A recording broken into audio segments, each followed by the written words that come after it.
man, honest. Brother Hassan, assalamu alaikum.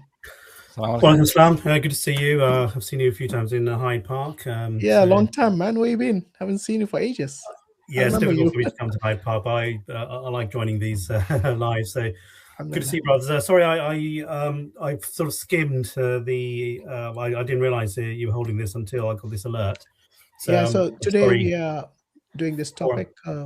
4 hours in, yeah. Yeah. I want to share my two pennies worth. Actually, there were actually 7 points I've noted down. 7 pennies worth, then. There you go, 7 pennies worth, possibly 8. Sorry, that's a number. I'm not a scientist, by the way, but I have an interest in extraterrestrial life, etc. Thank you for sharing that video on the jinns and aliens. I totally reject the idea of aliens.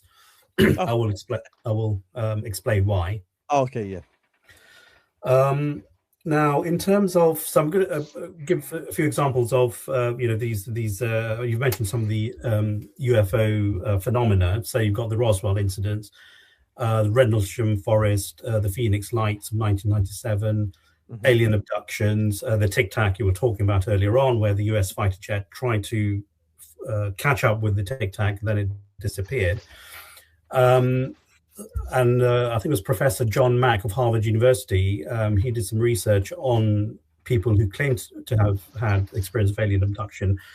Now, I don't consider them to be evidence of UFOs, but I've highlighted those examples. I've name dropped so that people are aware that I'm well aware of the alternate hypotheses, but I don't actually accept them. Because there are exciting things that are already happening in conventional science. Okay, so for example, the search is on to find life on other planets. So, for example, Europa, which is one of the moons of Jupiter, there is a hypothesis that there could be aquatic life underneath the surface of Europa, which has water. The other candidates are Titan, for example, one of the moons of Saturn, where the Huygens Cassini mission went a few years ago, and they found methane-based and ethane-based lakes on Titan, and there's a hypothesis that there could be life forms there as well. But science is they're not intelligent life form, though, Brother Hassan. So Sorry? I think there's slight difference. We're not talking about just life in general. We're talking about intelligent life. Yeah. Yeah. I'm coming to that. Yeah, absolutely. Now, in terms of, I think science is very close to discovering extraterrestrial life. I'll come on to intelligent life. There's a planet called K2-18b in the constellation of Leo, where they have actually discovered dimethyl sulfide and dimethyl disulfide, and these gases are produced on Earth by marine life, so algae, so really simple life forms. Now, they cannot claim discovery yet because in science, the criteria for discovery is very, very high. So to make a discovery, the chance of this being an actual discovery has to be 99.9998% to be accurate. Okay, that's called a 5 sigma level. That's the accuracy. That particular planet is at 3 sigma level, not 5, which means 99.97% chance that it's a discovery, but they cannot claim it. Okay, so I think within probably 20, 30 years time, we will actually probably get confirmation of extraterrestrial life. Now, they've already confirmed it, by the way. Just life in general, extraterrestrial in terms of a life being not on this planet but on another planet, that's already confirmed. We're going to carry on. That hasn't been confirmed yet. No, well, we're on the verge of confirming, and I'm pretty sure they said it existed on Mars in a microbiotic form. But maybe so the Viking, you've got the Viking 1 and Viking 2 landers that went to Mars in 1977. So they went to 2 regions of Mars. Yeah, one of them was the Utopia Planitia. I forgot the name of the other one. Now, Gilbert Levin, he did devise an experiment to detect life. Okay, so he devised an experiment where, for example, how do you distinguish between a biological experiment and a chemical experiment. Okay, in a chemical experiment, if the temperature goes really, really high, it'll still experiment. If there are enzymes or life forms, after a certain temperature, it'll stop, it'll be killed. Okay, so in one of the experiments in the Viking program, it was found that yes, at a certain temperature, above a certain temperature, the experiment did stop, but they could not conclude life was detected because it contradicted other experiments which remained inconclusive. So remember the criteria I mentioned about 5 sigma level. So the overall conclusion was no life detected, which is absolutely accurate. But Gilbert Levin himself thought that yes, he himself believes that he discovered life. But NASA, there's a conspiracy that the government is covering up, or NASA is covering up. I don't think they are, because NASA in 2023 they held a 4-hour briefing on the inexplicable silver objects, or known as orbs. They tend to break the laws of physics. So they actually were open enough to explain, to confirm that yes, they do exist. But what are they? So they spent 4 hours trying to explain how to, or they have to devise an experiment on. Are they allowed to, by law, tell us what they are if it's sequestered under national security? That's the question you need to ask yourself. No.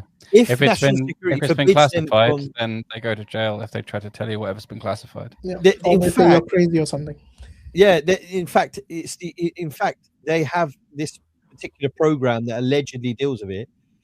They have in law that allows them to literally lie about it because of the implications in national security. It's a highly sensitive topic. Well, but I mean, also bear in mind that the way it works as an institution, you could have one research group who's, definitely correctly asking all the questions with all the data they've got, and they're fully enfranchised scientists in that domain, but they might not have all the information. They might not be in them and so on. So I think we just need to fall short of sort of coming down on the fence either side or the other. I mean, ultimately, we don't have sufficient evidence to know if they know more and are hiding it for certain, but we also don't have sufficient evidence other than what whistleblowers say. Completely open. No. So we do have anecdotal evidence, and it both ways. We know that historically they've got a long, dirty, sordid history of always consistently hiding tons of information. But that doesn't mean that they're currently doing it. Because remember, most of that sordid history comes from the Cold War. And okay, arguably the Cold War never really ended. That's another story altogether. Not with current events. I don't think it's ended. Yeah, well, that's why I say arguably it never ended. It's a new Cold War, isn't it? Cold War 2. Yeah, sorry, Hassan, I did interrupt you. No, it's a helpful interruption, brother. No, I appreciate that. I'm on point number 5. But with the fact that in 2023 NASA did actually admit that there were inexplicable things, and yes, there are UAVs, unidentified aerial vehicles. So, but no one knows what they are. One cannot claim intelligence straight away. They have to understand.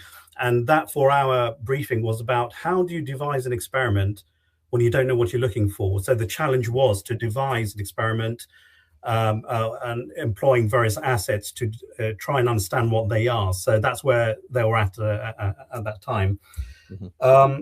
And of course, in 1996, there was the space shuttle mission STS-75, the tether experiment, where it failed. They ran a really long wire through the Earth's magnetic field to generate electricity, and then it snapped, and then you could see some circular objects hovering around.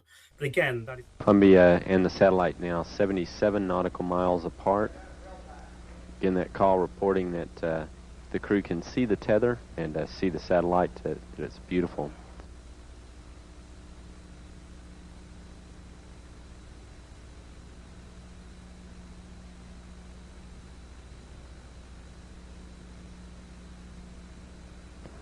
This view showing the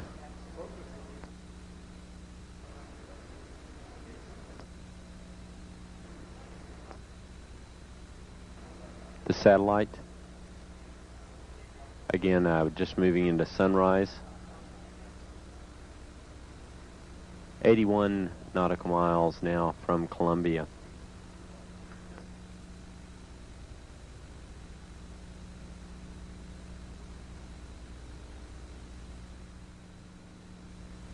Guys getting the image?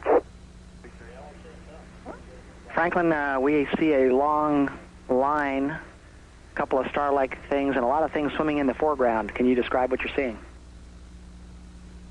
Well, the long line is a tether, and there's a little bit of debris that kind of flies with us, and it's illuminated by the sun at such low angle. So there's a lot of stray light, and it's getting washed out quickly. But Claude is trying to do a quick, good job here adjusting the cameras.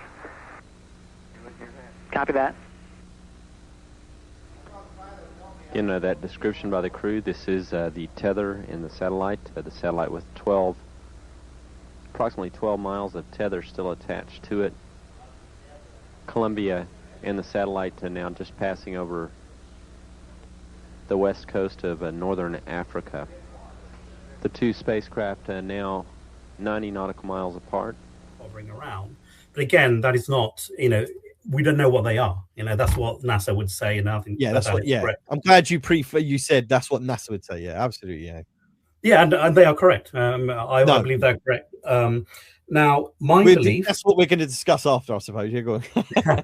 Yeah. But my belief is, and the reason why I said that I don't believe that jinns are aliens.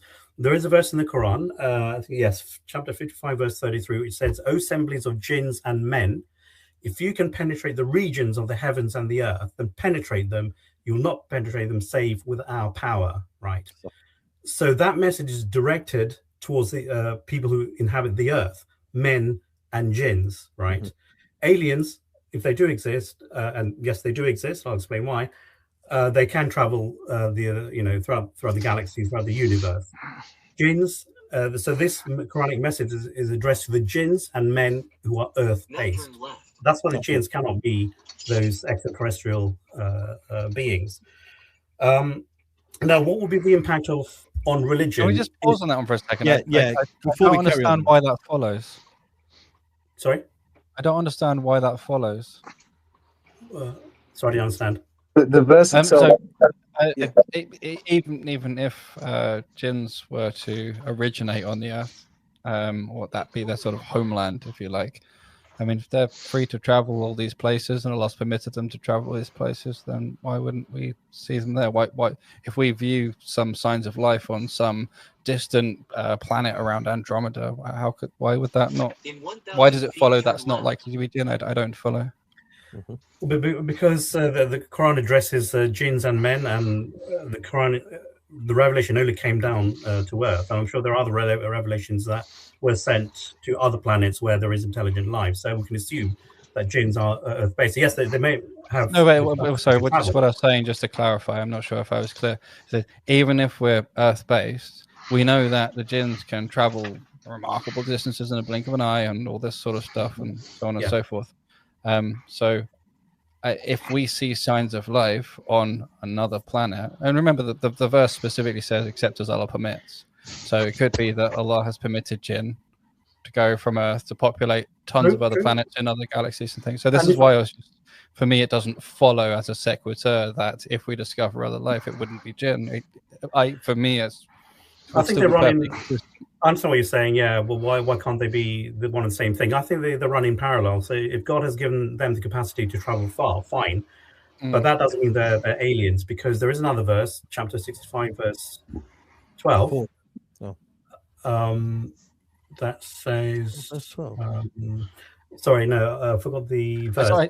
Yeah. But it says. I think there's maybe a terminology issue, because obviously when we refer to normal sort of NASA scientists, for example, when they're talking about alien life, what they really mean is some sign of life that is other than on Earth, extraterrestrial, and they're so innately assumptive that would then mean it's of alien origin, that it must have come from there.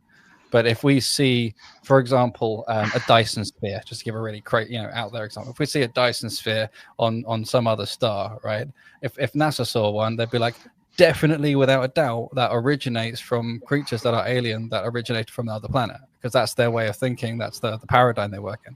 Whereas for us, we're like, yeah, okay, could be some other creation that Allah made that we didn't know about yet, and we just found out about, or could be the jinn went over there and did it, and that's perfectly also possible. We don't really know yet. So I was just saying about what follows by sequitur versus That's a very interesting pushback. I appreciate that. I'll be back. That's food for thought for me. But there is another verse that says, and among his signs is the creation of the heavens and the earth, and the living creatures he has scattered through them, right? The living creatures, and I don't know Arabic, but I've been told by someone who knows Arabic that the word dabbatun also means moving creatures, right? Like us, okay, which are different from the jinn. So there are physical living creatures dispersed throughout the universe, which we would dub as aliens and possibly extra intelligent beings, because there's another verse that says they worship Allah. That we've created 7 heavens, one above the other, and of the earth a similar number, and our laws descend on them. So in classical Arabic, I've been told 7 means several. So there are several heavens or possibly universes and several earths, okay, and the laws descend on them.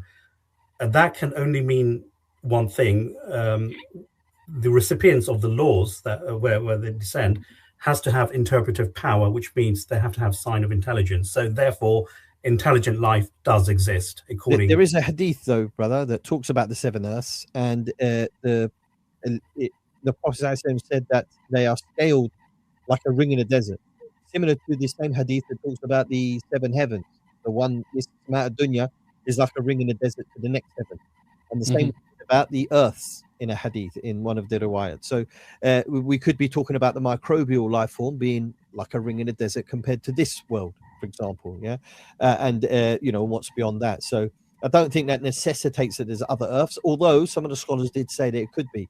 However, what we're talking about is these UAP that's visiting this earth. So rather than pondering on what could be out there, because as you mentioned, there are, most certainly life forms out there that are worshipping Allah subhanahu wa ta'ala that we don't know about. What was revealed to us is pertaining to what's going on in Sama'at Dunya with regard to this earth. So that So, we are looking at these things that have been detected on, and as you brought up NASA, but you can't just take their word for it and ignore all of the other whistleblowers from all the other 3-letter agencies out there that have come forward over the, not just the last 5, 7, 10, 20, 30. We've got whistleblowers been coming out for 70 years who have been coming forward talking about the same thing. So, but I mean, even if we were to throw away everything that smells remotely conspiratorial, NASA is fundamentally deeply limited by the paradigm that it operates on, and so a lot of information would be discarded or missed or misinterpreted as well. So there is that to note. And one thing around these sort of other creatures, if they are creatures like us in that they are located in space and time the way we're located in space time, meaning locally operating, then they would be subject to the same kind of laws of motion that we are, relativistic limitations and so on. And this is, I think, one of the reasons why the descriptions we were talking about, the topic here is, this stuff looks more like jinn than it looks like something extraterrestrial, is because the sightings and the observations all match up with various kind of jinn behaviors and jinn descriptions that we're given in hadith and so on. Whereas and those things like the traveling in a blink of an eye and so on, we would not expect to be a capability of a creature like us that happens to live elsewhere. So that was kind of the premise of the jinn hypothesis. Inshallah, well summarized. Yeah. Also, just to highlight, like even in the book, one of the things we mention is that this is not a jinn of the gaps, because from an Islamic standpoint, it has the explanatory scope or the potential to account for extraterrestrial life, as we're discussing now with the brother Rizal. There are verses and ayat in the Quran which may allude to extraterrestrial, meaning physical biological entities or beings on other planets, whether intelligent or not. So we're not squeezing the jinn in because we're theologically constrained in any way, as may be the case for Christianity, for example. However, what we're saying is when you look at the whole UFO phenomenon, you take the accounts from the government whistleblowers as a side point, for me personally, and then you take a historical look at these encounters with these entities and beings. You look at the current sort of sociological milieu and how people are experiencing these and reporting these experiences. When you study these cases, what emerges based on the comparison is that this is most likely jinn in the case of the UFO phenomenon that we're currently discussing and experiencing, as opposed to extraterrestrials from another planet. That's not to say that there may not be other life forms on other planets. So we make that very clear in the book as well. Islamically, we don't have a problem with that, but we're saying let's look at the evidence. When you look at the UFO phenomenon and you look at what we know about jinn and you compare the two, there's an identical match between the two. That's what we've spent several hours discussing today and so highlighting.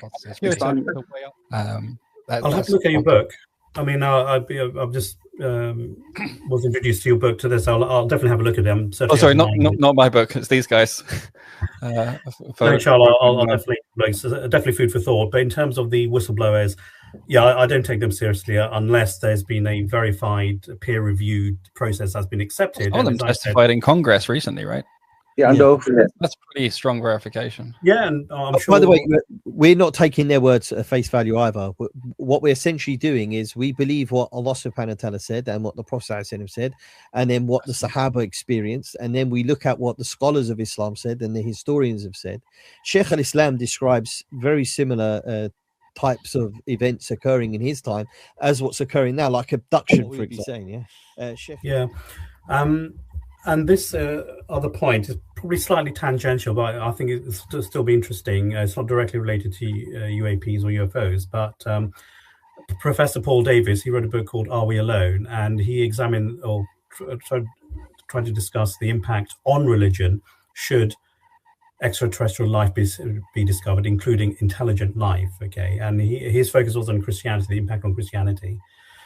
I did write to him. I don't know if you did get the chance to read my letter, but I did sort of explain that the Quran does actually explicitly talk about extraterrestrial life and intelligent life as well. Now, the negative impact on Christian theology, as you will know, is that the incarnation of God the Son is a unique event in human history, right? Now, given that there are an estimated 200 billion stars in our galaxy, in a Milky Way galaxy, and let's assume, I mean, there's what is known as the Drake equation, where you can roughly estimate how many intelligent life planets there are in our universe, but I'm not going into that, it's too complicated. Let's assume only 1% of the 200 probability. Have intelligent life, okay? And in the known universe, there are 2 trillion galaxies. So, assuming if you take that 1%, there are, I think, 2 sextillion planets that could have intelligent life. How is it possible for God the Son to incarnate himself, 2 sextillion times? That's going to go against Christian theology, because in John 3:16 and John 1:14, the incarnation of God the Son is a unique event to human history. Now, the Protestants, I think, they probably don't like the idea of intelligent extraterrestrial life, because they think they're demons and it's going to challenge their uniqueness of Christ coming down as man, specifically for human beings. But the Catholic Church are a bit more open, I think. So yeah, definitely. You got Father Jose Fuentes of the Vatican Observatory and the Pontifical Academy of Sciences in the Vatican. They held a conference in 2008 where they did discuss extraterrestrial life, and they concluded that those extraterrestrial brothers probably do not need salvation, or at least, if they're discovered, then they'll just talk about Jesus and salvation. In any case, Islam does not have this problem if intelligent life is discovered, because they will have their own salvation. There's no need for incarnation billions of times. So Christianity has a problem. And I would argue that Shiaism has the same problem as well. Okay. Because of their belief in the 14 infallibles that control the universe. No, I suppose, yeah. So, and I did ask a Shia scholar this question, but I don't think I understood my question, is if there are 14 infallibles or 12 imams controlling the universe, and there are, let's say, 1 sextillion planets with intelligent life, did those 12 incarnate? So we're talking about trillions of incarnations of those imams, which is nonsense. So I think Shia theology will have the same. You wouldn't necessarily have to incarnate. I mean, there's so many reasons why the 12 imam thing is just complete nonsense to start with. But even the Christian side of things, I mean, they can just say, well, humans are unique, and there's a sense in which a spirit is the center of the universe, and so on. There's various sort of get out clauses from these things. I think for me, one of the most interesting things around this is that we have a very, very rich tradition, you know, and all these writings, which makes a cohesive picture that even 1400 years later still matches the kind of observations. No matter how much people say, oh, there's no evidence for this, that, what they really mean is. Yeah. There's two questions in the comments. I'm not part of the panel, by the way, so I don't know, take away from the you are now panel that's there. So inshallah, I will purchase your book. If it's available on Amazon, isn't it? The Quran, the authentic hadith, and we use the statements of the scholars, mostly referencing Sheikh al-Islam ibn Taymiyyah and Dr. Umar al-Ashqar. So yeah, vast majority of the stuff comes from them, and very little, in fact, is our own thing. We're just applying it over the modern UFO phenomenon, showing the links between the two. That's mostly what we do. So yeah, may God reward you for that. So I'll definitely get a hold of that. So you've made me think as well. There were two questions in the comments I wanted to address. One was from Lee Picking, and the other was from Dr. Sebastian Longstaff. Lee Picking said, well, why do the jinns have the privilege to go super light speed, whereas us humans are so weak? That Quranic verse I alluded to earlier on, where it says, oh, assemblies of jinns and men, if you can penetrate the regions of the heaven and the earth and penetrate them. So I think the indication is deep space travel is possible by human beings. Can you hear me? Yeah, we can hear you. Yeah. Sorry, no, my internet is rubbish.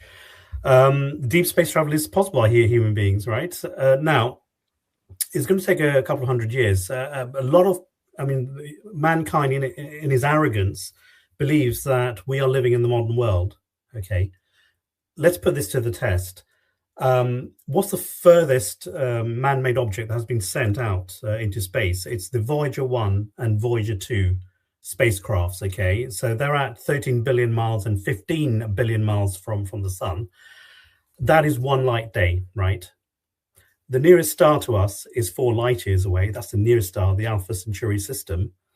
And the observable universe is 90 billion light years across.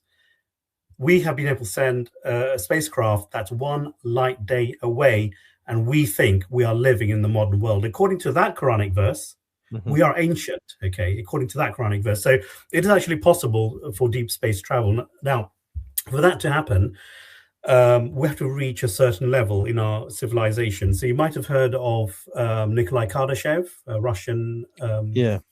A type 1 civilization, type 2, Yeah, exactly. So how is deep space travel going to be possible without breaking the rules of Einstein? This is a process known as space folding. So you actually bring collapse space in front of you and expand space behind you, so you're riding on a wave. That's being theorized at the moment, and the amount of energy that's needed is the energy of a star. So when God says in the Quran, you will not be able to penetrate without a power, so you need a colossal amount of energy. So type 1, as you were saying, type 1 is we can harness the power of the entire resources of the earth. Type 2 is we can harness the entire power or the energy of the sun or the star. Type 3 is we can harness the power or the energy of the galaxy. So we need to reach type 2, at least, to harness the power of the sun to be able to travel through deep space. As of 2025, we are estimated to be at 0.73. So we're below type 1. And we, in our arrogance, we think, we are modern. So I hope that answers. Just on this point, brother, I mean, I know you're giving us all the stats and the probabilities, but technological advancements just doesn't come in gradual steps. All of these, scientific revolution that happens, they're just paradigm shifts. It happens suddenly, and sometimes it happens in a very big leap. So even though the technology that you're referring to and your estimation of how far away it may be, it may not necessarily reflect what may happen in reality. So when Allah says, okay, was something of jinn and men, if you have the ability to, go and ascend and go and, reach the sky, the limit, this doesn't mean that it's too far away. I mean, from my perspective, it's in the context here, it refers to when the earth and everything is about to be destroyed in Yawm al-Qiyamah. If you look at the Surah Al-Rahman, the context is now everything's going to be destroyed and they will try to flee from the earth. And Allah saying you would not be able to flee unless Allah gives you the authority, the sultan, to flee from this earth, or go into a safe haven, a sanctuary in space somewhere. That's what's referring to. It doesn't refer to, in what I understood, that they wouldn't have that technology. It's simply that the earth is crumbling. It's going to disappear and disintegrate because of the cataclysmic event, the eschatological event that's happening now, because everything's going to come to an end. This is after the first the blowing of the trumpet.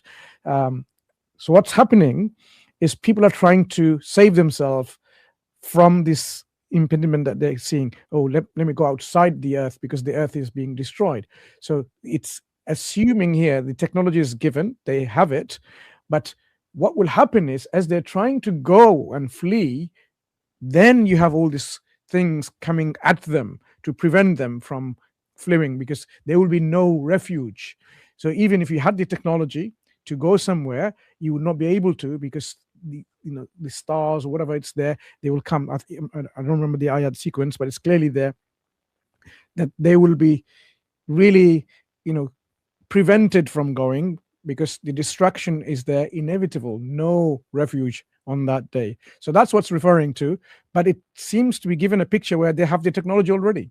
Okay, so context tells you technology is there, people trying to flee, but they won't save themselves, because at that day no one will save from the event that's taking place, which is the total destruction of this world. So that's how I saw it.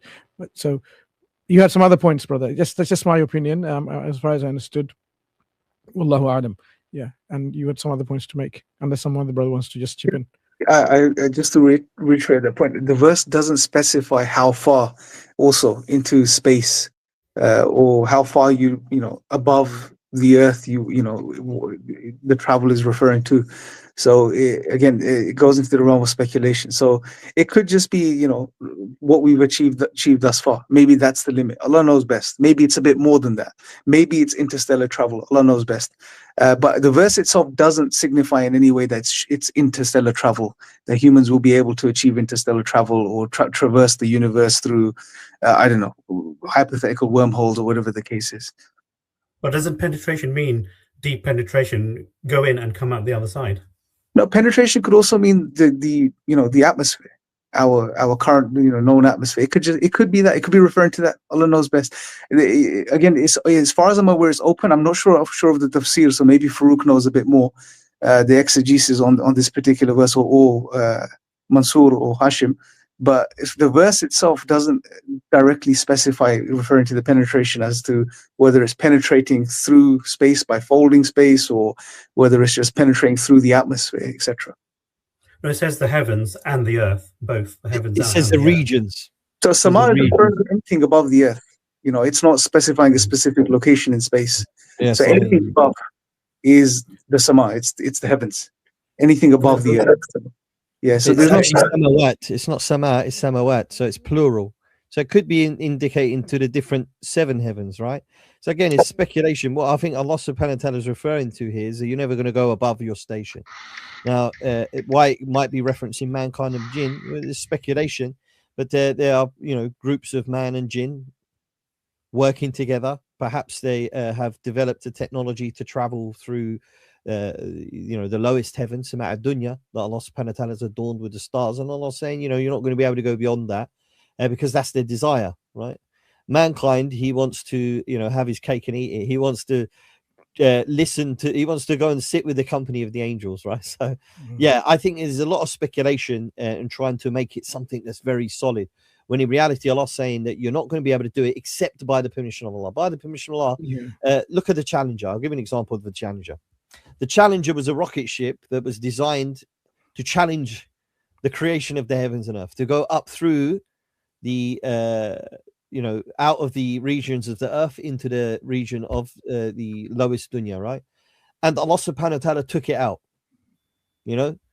So Allah subhanahu wa ta'ala is the one who allows, even if you do all of your calculations, you do your scientific measurements, you create the materials, you put the fuel in, and you do all of the things the best you can and use the most advanced computers, sometimes these rockets fail. We've seen it. Yeah. So I think it could be just indicative of Allah subhanahu wa ta'ala as the one who's in control of heaven. Yeah. Are you in Morocco? Yeah, No, can you hear me now? Go ahead, Hassan. You're back. Yeah, he's back. Bismillah. Okay, I'll make this my last because I need to go. So welcome, brother Abu Salahuddin. I'll try and get that book. I have read a lot of these, books and alternative theories, and I think the other brothers have obviously understand that I'm a bit of a skeptic. I would say that there are wonderful things happening in conventional scientific research when it comes to unidentified aerial vehicles, trying to find life on our planet. Exciting things happening in conventional science. There's no need for alternate theories unless there's evidence. Of course, I'll be open-minded. So I'll purchase those two books, inshallah. 3 quick things. Firstly, about Challenger. Second, a response to Sebastian Longstaff, who criticized the Big Bang. And a question for Brother Farouk in Islam about Gog and Magog. I want to get your thoughts on that. So in terms of Challenger, when the shuttle went up, it was not to challenge creation or the creator. Sheikh Hamza Yusuf made that point, and he was wrong when he made that point, because that name Challenger came from a ship in the early 19th century, HMS Challenger, which was the challenge to overcome obstacles, not to challenge the creator. And also, in the 1960s, when they had the Apollo...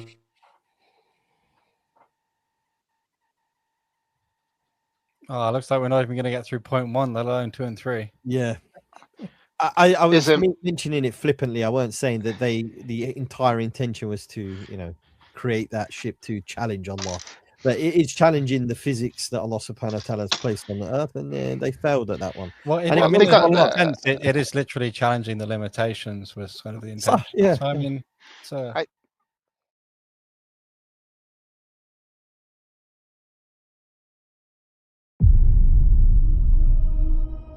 If you found out we weren't alone, if someone showed you, proved it to you, would that frighten you? Good morning, Kansas City. Let's take a look at today. Today is today's.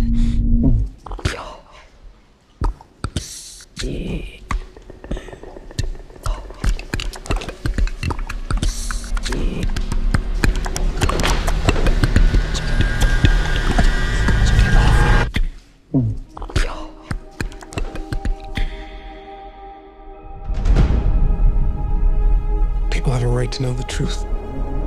It belongs to 7 billion people. What is it? You wouldn't believe me if I told you. So I'm gonna show you. What are you gonna do? Full disclosure to the whole world. All at once.